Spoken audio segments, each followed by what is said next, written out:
Fire Emblem Three Houses is almost here, and it's packed with a wave of new systems to learn and master. There's the introduction of a huge monastery to explore on foot, a calendar-based schedule that lets you plan your week's activities to build up your units and your own attributes, and even a handy way to keep certain team members safe during combat. Here's your quick orientation so you can get started on your journey to Garreg Mach Monastery.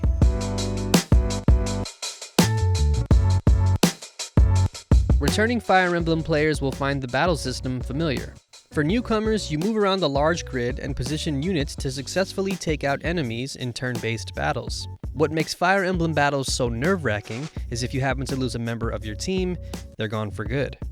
The game does have a casual mode that forgoes the permadeath feature too, but to take the pressure off just a little bit, Fire Emblem Three Houses also includes something called Divine Pulse, which basically acts like an undo button. Divine Pulse can be used in casual and classic mode, but it can only be used a small limited amount of time, so you can't get too greedy with it.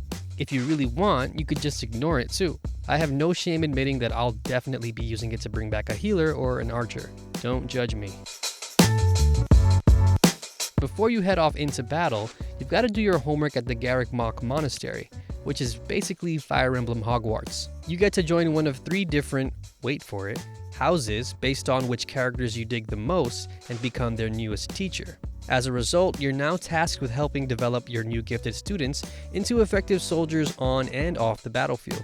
Preparation is key, and in 3 houses, that means spending time in the classroom helping students gain experience so they can level up and be more effective in combat. Learning what goals the students have set for themselves is crucial before starting a lecture, so you can either help them make strides towards that goal or focus on weaker areas that may open up new options for them, like new abilities. It's also crucial to understand what skills your students need to brush up on, because there are monthly certification exams for students to become a certain class.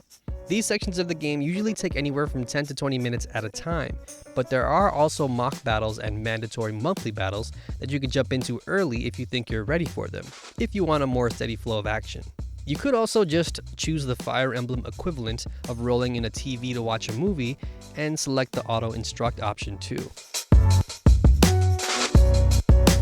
Finally, selecting Explore at the end of every week gives you the opportunity to explore the monastery to interact with students and complete side quests. There's a good amount that you can do, like hitting up the mess hall and grabbing some food with students to raise their motivation levels and strengthen bonds. Their motivation levels will impact how many times you can instruct them in the classroom. Students from other houses can also be recruited if you have enough of a specific stat that they find valuable.